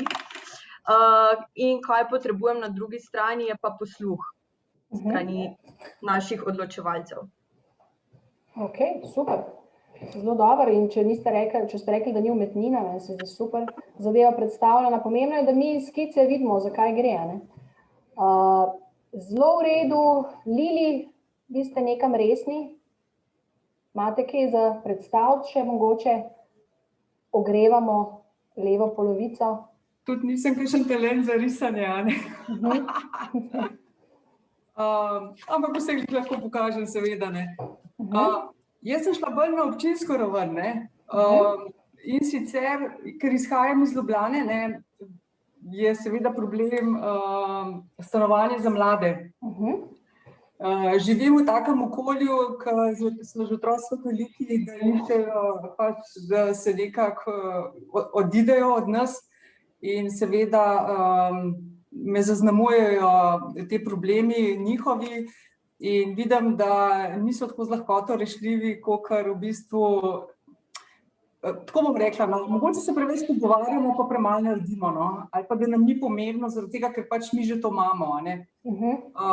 No, in meni se zdi recimo problem, stanovanjski problem za mladino zelo pereča zadeva zdajle trenutno. Seveda bi jo lahko rešili samo s tem, da spremenimo zakonodajo, miselnost, poiščemo kakšne druge rešitve. Mogoče se zelo veliko pogovarjamo zdaj o stanovanjih, ki so prazni, v katerih živijo po en človek v velikih hišah, ki jo praktično ne more vzdrževati, ampak še vse jih vztrajajo, ne. Skratka, jaz mislim, da bi se dali kakšne rešitve rešiti tudi pač na tem nivoju, da ne mogoče samo tako z zakonodajo, ne, ampak kaj s tem, da bi sinergija mogoče med mladimi pa starejšimi bila vzpostavljena na tak način, da jim mladi nudijo recimo podporo starejšim za zameno, da lahko živijo v delu stanovanja, ki ga oni ne uporabljajo. Recimo, en tak primer, moram povedati, da sem še narisala. Seveda rabimo za to kakšno načrt, strategijo, ki se rešuje na državni ravni. Jaz mislim, da bi bilo težko to da se sam s kakšne skupine dobijo pa dogovorijo glede tega. Pa seveda, kaj potrebujemo, da pridemo do rešitve, sigurno politika, ne. Tako da jaz razmišljam v tej smeri, no. Ili, najlepša hvala, to bi bil tudi dober case, ki bi se ga šli lahko zdaj v nadaljevanju recimo, ne, eden od njih. To je bila super stvar, tako da dobro, da smo vas zbezali, da ste nam podali svojo idejo. Če bi se še kdo želel vključiti v debato, je zelo zaželjeno, sicer gremo naprej, pa se lahko vračamo nazaj, imamo še par zadev. Čist na hitro, preden gremo na naš case study, trendi in izzivi v Evropi, opažamo v zadnjih 2 letih, da se določene neenakosti poglabljajo, če ste opazili. In sicer zdaj bomo omenila 4 recimo glavne izzive. Eden je demografski režim, demografski izziv. Vemo, da imamo star demografski režim, da se Evropa stara, da postaja dom številnih priseljencev vsega sveta in rabili bomo razne družbene inovacije tudi v smeri reševanja tega izziva. Drugo je okoljski izziv. Imamo podatek, da 60% evropskih mest preveč izkorišča svoje vire podtalnice, da imamo še kar nekaj drugih okoljskih izzivov znotraj regij, občin, na ravni držav, Evrope in tako naprej, tako da lahko se opredelimo tudi za kakšen okoljski izziv. Potem revščina. Eden od 6 Evropejcev živi pod pragom revščine. Zdaj, mogoče ima kdo še bolj ažuren podatek. Revščina, socialna izključenost, vemo, da to pri nas ni neznanka in da se razlike v zadnjih 2 letih še poglabljajo. Potem dostop do zdravstvenih storitev, neenakosti se povečujejo. Vidim, da v Sloveniji tudi že nekaj migamo tudi v tej smeri, da postane to sestavni del politik, ne. Verjetno bi našteli še marsikakšne druge trende in izzive, h katerimi gremo. In mi tukaj danes in na splošno smo zato, da skušamo nekaj dobrega narediti v naši regiji, okolju, v naši občini, v naši organizaciji, kjer smo zaposleni. Tako da dajmo danes delati na enem od teh primerov, ne. Seveda na koncu ga boste vi izbrali. Kakšne rešitve pravzaprav iščemo?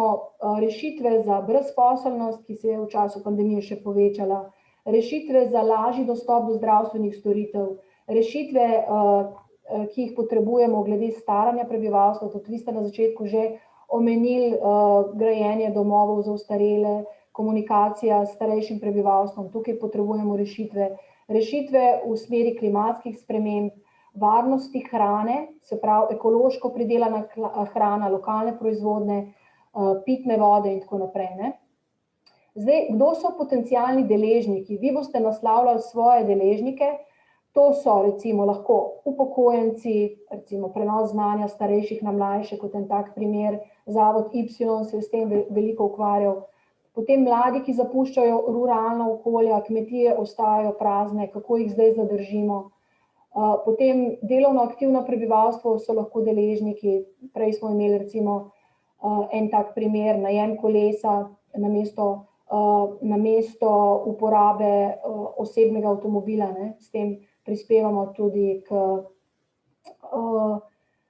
klimatskim spremembam, ne, potem brezposelni, recimo kakšne rešitve za podjetnike, ki so v času pandemije izgubili zaposlitev, mlade družine, ne, prej je Lilija omenila dostopnost do mladih, do stanovanj, ne, tukaj iščemo rešitve, potem invalidi pogosto imajo neurejen dostop do javnega potniškega prometa, javnih objektov, stranišč in tako naprej, brezdomci v smeri socialne rehabilitacije, odvisniki, ki se želijo reintegrirati, se pravi ponovno vključiti v okolje, in imamo še številne druge deležnike.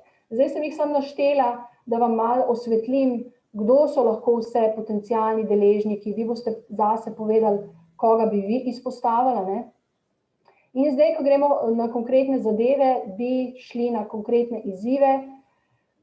izzive, ki veljajo za vašo regijo, občino, organizacijo, šli bomo konkretno k temu, kako bi se tega izziva lotili reševati. Potem bomo razmišljali tudi o tem, ali smo kakšne podobne izzive že prepoznali v kakšnih drugih okoljih, državah, ali poznamo rešitve ali pa primere dobrih praks, ki bi jih lahko prinesli k nam, ne. Kakšen akcijski plan bi vi izdelali, ne. Zdaj ne bomo prišli do perfektnih izdelkov, tokratni namen te delavnice je, da odpiramo vprašanja, da odpiramo izzive, da začnemo razmišljati, da polemiziramo, da se med sabo usklajujemo, da vidimo tudi, kako razmišljajo drugi. In zato jaz zdaj namerno nisem delala nekih zaprtih skupin, v katere bi se zdaj delili. Bližje mi je brainstorming, kjer bomo vsak prispeval svoje, kjer si bomo mešali, delili informacije med sabo in probali priti do nekih skupnih rešitev. Tako da zdaj moj predlog tega Policy Laba je sledeč, če si lahko pred sabo pogledate tole, kar vidite pred sabo. Šli bomo skozi 11 vprašanj, izbrali bomo nek izziv, lahko bodo 3 izzivi, lahko rešujemo nek skupni izziv in bomo skušali priti do odgovorov na teh 11 kratkih vprašanj. Moja prošnja z vaše strani je, vzamete list papirja, ker danes delamo na pogosto neaktivni levi možganski polovici, kreativnost, pisanje, skratka, malo manj bomo tipkali, več bomo pisali, namerno, ker bomo s tem vključili več receptorjev, več vidikov razmišljanja in bomo šli čez 11 vprašanj. Vse, kar imate za narediti, je napišete na list 1, 2, 3, nič ne pišete vprašanja, samo z velikimi tiskanimi črkami nizate besedne zveze oziroma odgovore, ne. In potem na koncu se bomo dogovorili, kako to spravimo tudi na te slajde, ker danes boste dobili tudi končne rešitve in na koncu lahko tudi glasujemo za najboljše primere prakse. Skratka, kako bi se zdaj tega lotili? Najprej bomo razmišljali, kateri so največji izzivi v vaši občini, recimo Lilija je zelo dobro odprla to problematiko mladi in iskanje stanovanj. Zdaj izbrali bi nek izziv, za katerega menite, da res obstaja potreba trenutno, ne. Lahko imamo v mislih trende, izzive v Evropi, prej smo omenili kar nekaj izzivov, mogoče izzivi, ki jih bomo imeli po COVID obdobju, ne. Rabite pisalo, list, izberemo lahko 3 izzive, lahko tudi več, kakor boste povedali, predlagam, da največ 3 in potem delamo skupaj na teh 3 izzivih. Lahko delamo sočasno, lahko pa eden za drugim. Jaz kar predlagam, da zberemo prvi izziv, pa gremo step by step. Ali se kdo javi s kakšnim svojim izzivom, ali bomo posvojili izziv strani Lili. Ima kdo kakšen? Ne vidim nobene roke. Ja, jaz bi kar za ta izziv glasovala. Ok, kdo se je zdaj javil? Nisem videla. Ok. Ok, potem imamo ta stanovanja za mlade. Se mi zdi taka zelo dobra tematika. Stanovanja za mlade. Govorimo, da gre za izziv, ki velja na ravni celotne države, rekli bi vseh občin, mogoče kakšna občina ima boljše pogoje, ampak sicer pa govorimo lahko na ravni države. Bi izpostavili še kakšen izziv? Jaz bi samo dodala, da to gre za izziv velikih mest predvsem. Ker recimo na drugi strani imajo pa mladi kmetje izziv, ki jim starejši nočejo kmetij predati. Skratka, večja mesta. Lenka, imate vi kakšno idejo, glede na to, da ste se unmutali? Ne, jaz sem se unmutala, samo zato sem hotela reči, da ta delitev med mestom in vasjo v naši državi je zelo diskutabel. Ker v bistvu so take, v bistvu in kratke razdalje in tudi tako da to na stanovanjski problematiki mogoče tudi tukaj izziv, če to združimo, in v bistvu naredimo rešitev stanovanjskih zadrug, ki niso ločeno mesto, ločeno podeželje, imamo lahko zelo hitro rešitev. Ok. Dajmo potem delati na tej zadevi stanovanja za mlade. Če ima kdo kakšen drug predlog, se lahko tudi na hitro javi. Dominik je napisal, da resocializacija brezdomcev. Resocializacija brezdomcev. A tretji izziv, samooskrba v mestnih okoljih. Vesna je to predlagala. Samooskrba v mestnih okoljih. Ok, imamo 3 zadeve. Jaz predlagam, dovolj je, več kot dovolj, stanovanja, resocializacija brezdomcev, samooskrba v mestnih okoljih. Zdaj pa jaz predlagam, da gremo skozi vse 3 zadeve, step by step, skozi ta vprašanja in hkrati vsi prispevamo. Več kot imamo rešitev, hitreje bomo prišli do nekih zaključkov. Tako da zdaj, kateri izziv rešujemo, dajmo biti zelo konkretni. Vsak, ki je nekaj predlagal, naj tudi čim bolj konkretizira, za kakšen izziv gre. Probajmo izziv izpostaviti v enem stavku. Delamo Y za skupino X z namenom Z. Razumemo? Ok. Zdaj bi probali v enem stavku opisati izziv, ki ga imamo. Se pravi, Lili, kako bi vi recimo opredelili, kateri izziv rešujemo v enem stavku? Bi se dalo to? Ostali, ki ste predlagali teme, tudi razmišljajte že o svojih stavkih. Jaz nekako vedno izhajam iz tega, koliko je naša družba zrela za kakšne izzive. Meni je recimo tlele največji problem. Absolutno se strinjam, da imamo zelo veliko težav, ampak glede na to, da smo majhna država, jaz vedno rečem, da bi se lahko usedli za eno mizo, pa se vse zmenili. In to mislim in za stanovanje, in za samooskrbo, in da tudi marsikaj naredimo recimo na svojem okolju, ki nas obdaja. Znamo se pohvaliti, kaj vse imamo, ampak ne zapopademo kot družba v to miselnost, da bi bilo fajn kaj narediti na tem tudi. Meni je to bolj problem, da se marsičesa ne zavedamo oziroma da nam je vseeno ali pa da rečemo, saj jaz sem toliko nepomemben, da kaj pa lahko samo jaz naredim na tem. Tako da nekje pa je treba začeti. Ja, tukaj smo zdaj že na nek način pri omejitvah. Že odgovarjamo na vprašanje 2. Dajmo probati se vrniti na to vprašanje 1. Se pravi problematika, stanovanja za mlade ali pa resocializacija. Jaz sem stavek. Stanovanja oziroma bivališče je osnovna potreba človeka in ne investicija, kar pri nas stanovanje trenutno je. Se pravi, osnovna potreba, ki je zapisana v ustavi. Ta pravica je zapisana v ustavi. Pravica, ja, ne potreba, pravica. Pravica, se pravi, osnovna potreba in pravica zapisana v ustavi. Mi smo pa stanovanje dali pod investicijo, se pravi, lastniška stanovanja so edina rešitev, ne? Okay. Torej, če to vzamemo kot osnovno izhodišče tega izziva, ne? Ker mladi niso sposobni biti investitorji, ampak pravico za bivališče pa imajo po ustavi. Okay. Super, imamo zapisano, ne?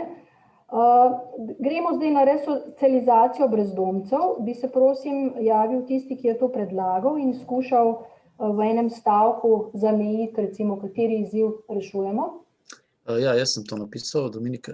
Jaz bi rekel, da je izziv, kako brezdomce ponovno vključiti v družbo s sodelovanjem širše družbe in izkoriščenjem resursov, ki so nam na voljo, ker je to problem, ki se tiče nas vseh. Resursov, ki so na voljo. Ok, super, hvala Dominik. Čisto intermezzo, da imamo dobrih 15 minut do konca, tako da je v razmislek tebi, če bo kaj od tega za domačo nalogo. Samooskrba v mestnih okoljih, bi še to dali, pa bomo potem, imamo kakšen stavek, recimo, samooskrba v mestnih okoljih? Ja, bom jaz prebrala. Torej, stanovanja za mlade brezdomce. Delamo za celotno populacijo v mestih zaradi zagotovitve s hrano, ki je življenjskega pomena za vse v družbi. Preskrbovalna veriga v primeru nesreč. Ja. Ok. Skratka, imamo 3 izzive. Zdaj bomo videli, šli bomo najprej čez prvi izziv stanovanja za mlade in potem bomo delali offline, lahko še na drugih 2, oziroma se bomo usklajevali, lahko tudi po mailu. Gremo na ta prvi, ki bo služil kot primer za ostala predlagana 2, lahko pa izberemo tistega, ki je najbolj pereč od teh 3. Če gremo recimo na stanovanja za mlade, nekaj ključnih omejitev, s katerimi se soočamo, ste že navedli. Bi dodali še kakšno? Zdaj smo videli, da se s kar nekaj omejitvami soočamo, ne? Katere bi bile za vas ključne omejitve? Dajmo jih kar navesti po alinejah. Pa nekaj vsake prispeva. Zdaj, ena izmed omejitev, ki jo vedno vsi ponavljamo, je cena. Ampak cena je samo posledica tega, da smo Slovenci zelo lokalizirani, zapečkarski in neprilagodljivi v tem, da bi se bila pripravljena mlada družina, ki gravitira v Ljubljano, preseliti v Škofjo Loko, v Ivančno Gorico ali nekam in se od tam voziti. In to seveda bi potem tudi, imaš potem tukaj problem logistike, ampak avto pri vsaki bajti, jaz mislim, da je eden izmed virov tega problema v glavi in sicer zato hočem biti na licu mesta, stopati iz Pločnika v trgovino in ne bom se vozil vsako jutro 45 minut v Ljubljano. Ali v Maribor ali v Koper. Mi smo pripravljeni na vsakodnevno mobilnost, ok. Zelo redo. Tukaj moram nekaj reči, da je zanimivo, da mladi ne razmišljajo o tem, da imajo avto, mnogi, kar pomeni, da če ni javnega prevoza, če ni vlaka, če ni možnost, je v bistvu to za njih res velika ovira. Recimo konkretno Komenda, industrijska cona, ne more dobiti delavcev, ker nima do tja javnega prevoza, ker mlade generacije več ne kupujejo avtomobile. Skratka, tudi nimajo prevoza. Saj tukaj pride nazaj spet do prvega, so finance. Tudi avto je finance, tudi javni prevozni sistem, vemo, v Sloveniji je grozljiv, da se ga rajš ne uporablja, kot pa uporablja, ker je pač izziv organizacijski prevelik. In to je, če se gre spet za mlado družino, si težko prvoš imeti vrtec na eni strani, pa potem, kje bo imel otroški ali pa šola, pa razne dejavnosti, na katere je treba ponovno otroke voziti, kako zagotoviti potem knjižnico, da je v bližini, ampak je pač to, če si v mestnem središču, to bolj na dosegu rok. Ok, super. Glede na to, da je odprta debata, ker ni treba dvigovati rok, ko je tišina, ker povejte svoje mnenje. Ja, lepo pozdravljeni. Jaz bi še nekaj rada povedala, glede na to, da pač jaz sem predstavnica teh, kako ne rečem, starejših milenijevcev, ne, pa tudi imam non-stop kontakt s študenti, tudi na fakulteti. Kar jaz opažam je v bistvu to, da mladi ljudje, pa zdaj nič nočem kritizirati ali pa, ker tudi sama spadam v neko to grupo, ne, ampak mladi predvsem ne razmišljajo z nekimi cilji naprej, ne. Vidim, da študenti v bistvu študirajo, večno študirajo, starši pri tem podpirajo ali pa tudi ne, v bistvu njih niti to niti ne interesira, uživajo to svojo mladost, kar je tudi prav, ampak da bi si v bistvu neke cilje postavili že, na primer, na začetku študija, se pravi, doštudiram, ne vem, si vzamem 1 leto, potujem in potem nekako razmišljam o tem, da se bom zaposlil, da si bom ustvaril dom, da bom šel sam s svojimi nogami naprej, ne da v bistvu računam na vse, kar bom v okolici dobil v starših in tetah in stricih in tako naprej. Nekako to pri študentih in tudi v bistvu pri svoji neki generaciji in okolici zaznavam, ne. Se pravi, tega cilja že na začetku, recimo, ko se odločim za študij, ko sem star 18-19 let, da bom nekoč moral odleteti, ne vem, 25-26 iz gnezda svojih staršev in ne bom izkoriščal hotela mama in oče. Nekako to se mi zdi, ne vem, nekako tudi vpeto v to zadevo. Zdaj, mogoče se sliši kot neka kritika, ampak jaz mislim, da je nekako na mestu, no. Vsaj pač jaz imam tak nek vidik, ne, da pač ta neka ciljna usmerjenost bi morala biti že od samega začetka. Razumem pa tudi to, da je mami pa očetu težko reči, no, sin, zdaj pa čas, da odideš od doma, ne, da ne bi bile zamere ali kako. Čistko samo en pogled. Jaz bi se tle rada dodala še nekaj. Tema, ki je gospa Dunja načela, mislim, da si zasluži zelo poglobljeno debato iz različnih vidikov, pa se zdaj ne bi tlele spuščali v to, ker ni tako einfach. Morda bi pa dodala to, ne, da kako mladi pride do stanovanj. Mi vemo, jaz stanujem na Prulah in tle okrog rastejo izključno samo vile in tudi drugje po Sloveniji rastejo vile, ne. Zelo malo in zelo redko se gradijo stanovanja, ki bi bila lahko najemna stanovanja. Očitno je obrat kapitala preveč dolg za pamet investitorjev, a ne. In kar jaz tlele vidim, kako mladi lažejo do stanovanj, da bi bilo treba spremeniti med drugim tudi davčno zakonodajo na tem področju, ker očitno investitorji nimajo absolutno nobenega interesa, da bi gradili na način, da bi se lahko stanovanja tudi trajno najemala, ne, pod nekimi relativno normalnimi pogoji. Kar slišimo je samo to, da bojo se te najemnine povečale, ne, da niso dobre take, kot so zdaj, za tisto malo najemnih stanovanj, ki jih je na voljo. To je eden od možnih ukrepov, kako bi lahko mladi prišli do stanovanj. Super, Irma, hvala za ta intermezzo. Ali poznamo kakšne možne prakse ali pa dobre prakse iz tujine? Bi kdo tukaj recimo prispeval? Ker zdaj smo videli kar nekaj podatkov, že imamo o situaciji, ki velja za slovenski trg, ne? Ker z nekaj izzivi se sprašujemo, predlagate spremembo davčne zakonodaje. Ampak ali kdo razpolaga s kakšnimi podatki, primeri dobre prakse na drugih področjih? Ja? Jaz vem za Dunaj oziroma Avstrija, to bi še Vesna, če je prišla nazaj povedala, oni imajo še vedno, tako kot smo imeli mi včasih, iz dohodkov procent za gradnjo stanovanj, ne, kar pomeni, da cela družba zbira sredstva za gradnjo teh pa najemniških stanovanj. In seveda s tem je omogočeno dovolj primernih najemniških stanovanj. To je Avstrija. Drug primer, in seveda zato je tudi Avstrija znala privabiti toliko veliko mladih ljudi, startupovcev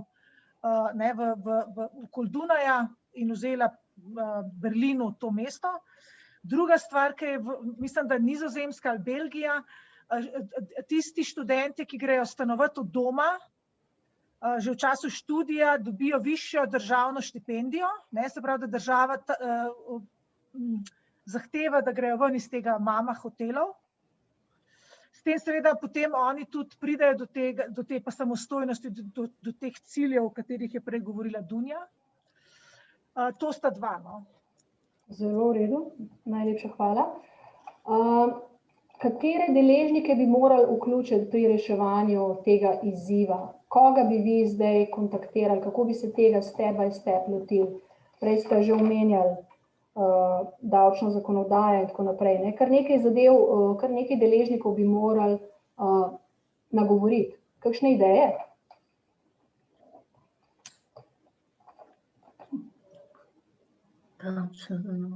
Jaz lahko konkretno povem, ker sem pri tem stanovanjskem zakonu zraven kot predstavnica krožnega gospodarstva pri ministru za okolje Zajcu, ki je v tej vladi prišel na MGRT za državnega sekretarja in ker se je ta zakon pospravil v predal, sem opisala, saj kakva je zdaj, hodimo nas, smo delali na tem toliko časa, saj si še vedno v vladi. To je gospodarski izziv, cele občine imajo premalo mladih in bi pač gradile stanovanjske zadruge, bi vključile zasebni kapital v to, vse je bilo naštudiran, pa prav, ja, to ni pod mojim sektorjem, mu ni noče poslušati, tako da v bistvu realno pač ta nek izgovor, pač za nekdo, ki zamenja sektor politično, že pozabi, kaj prej delal, to je v bistvu mislim, absolutno bi jaz za mizo usedla MGRT pa Ministrstvo za okolje, pa bi malo pomisel udarila v smislu, no, MJU ima pa tle možnost biti posrednik, če prav razumem, tako da ni treba meni biti zraven. Realno bi se mogli malo povprašati, da vsi družbeni izzivi so medsektorski v smislu ministrstev. In odgovor, to ni v našem delu, je prazen izgovor. Ok, super. Mogoče bi bile pa tudi stanovanjske zadruge dobrodošle, da bi se ustanovile, tako kot so se nekoč kmetijske. V tem zakonu, ki je napisan, bil čist do konca, so stanovanjske zadruge noter kot oblika, v kateri mora biti najmanj 5 zadružnikov, tako da ni možnosti nekih zlorab. In ena od teh zadružnikov je lahko tudi nek neprofitni zavod, da ponuja neke storitve v tej zadrugi. Vse je bilo naštudirano nadpovprečno moderno.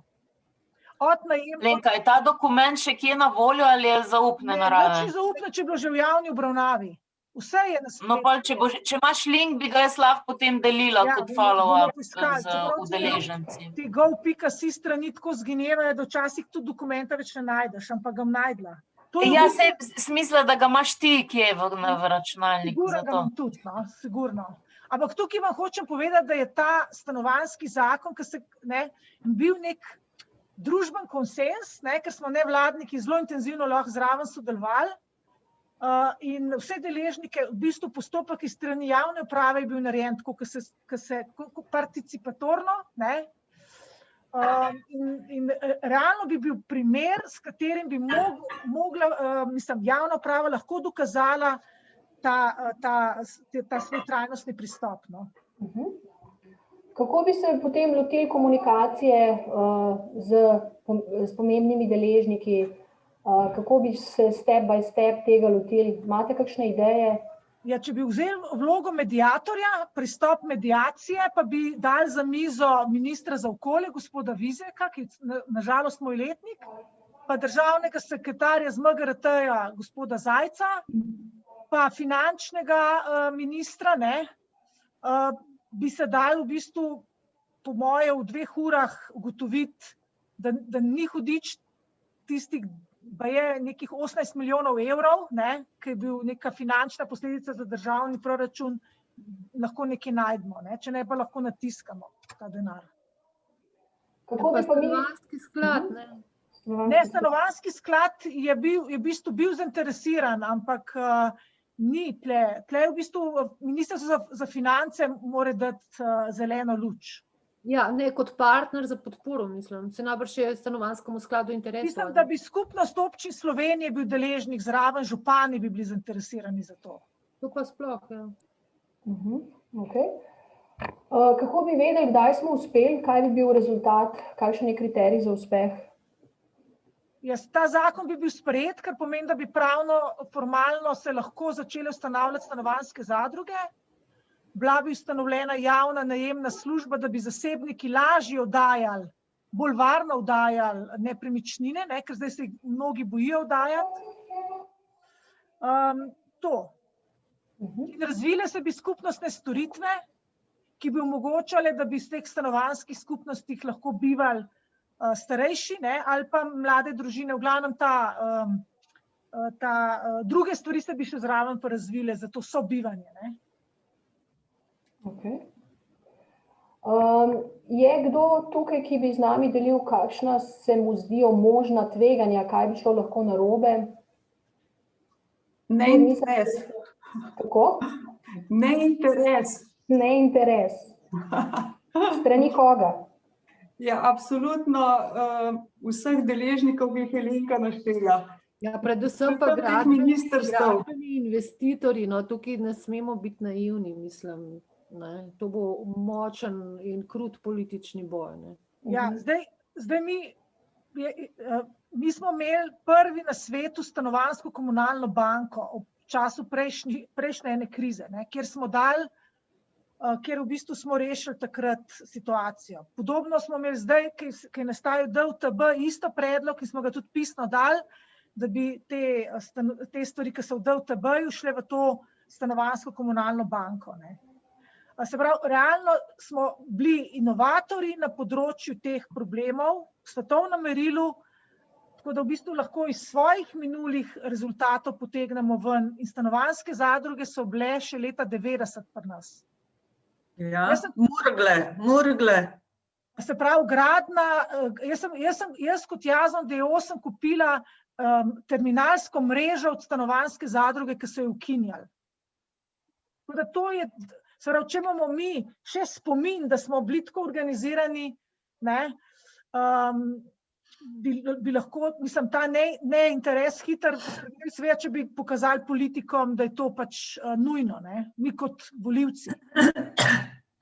Okay, jaz bi tlele dodala sem še nekaj, me navdaja z upanjem to, kar je Lenka povedala, ne, zdaj za drugo generacijo, se pravi generacijo vnukov, ne.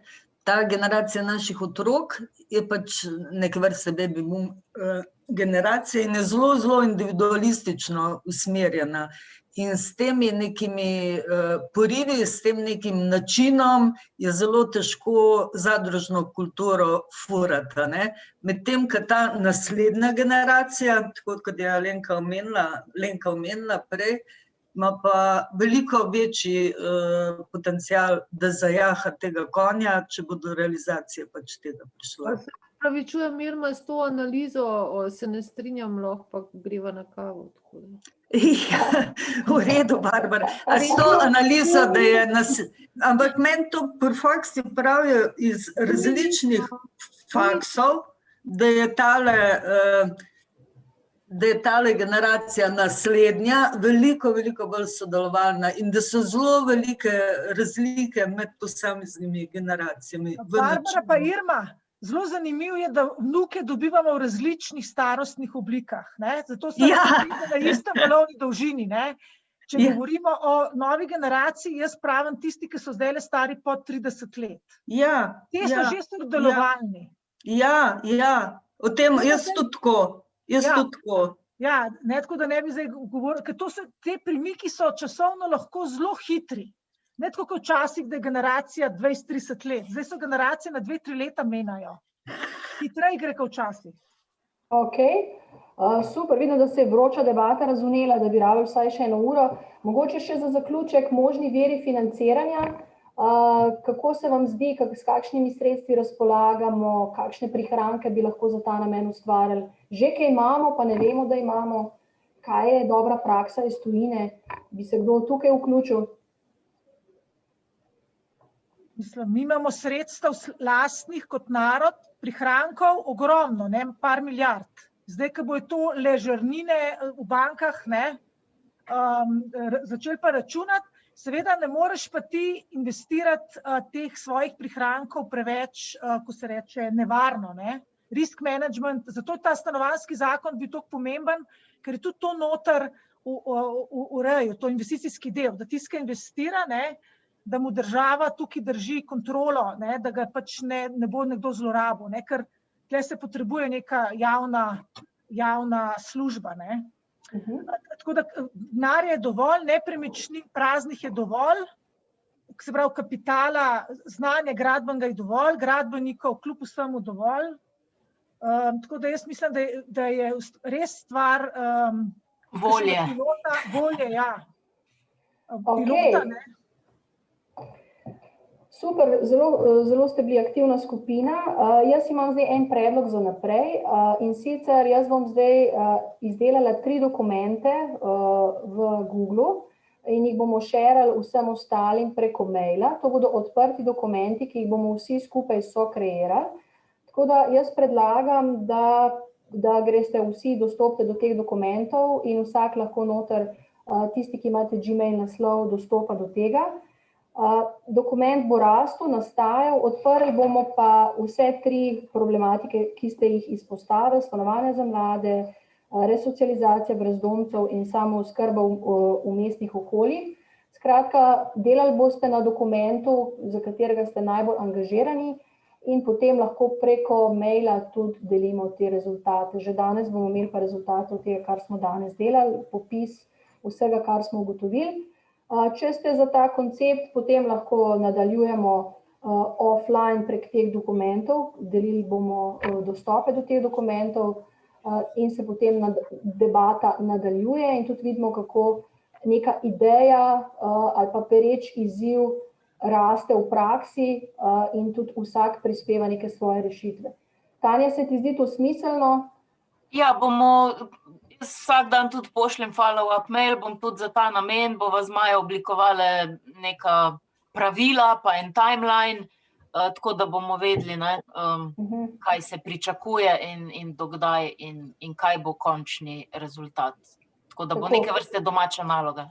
Tako, to bi bilo super, ne? Zdaj tudi vidite, po kakšnem principu ta Policy Lab deluje, da je treba imeti kar nekaj zadev že vnaprej raziskanih, da se apeliramo na prakse iz drugih držav ali pa drugih podobnih projektov, da lahko prakse prenesemo iz drugih okolij, da je veliko deležnikov prisotnih in zdaj vidim, da ste zelo aktivna skupina z že veliko predznanja, izkušnjami in bi bilo smiselno, da nadgradimo to, kar smo danes delali.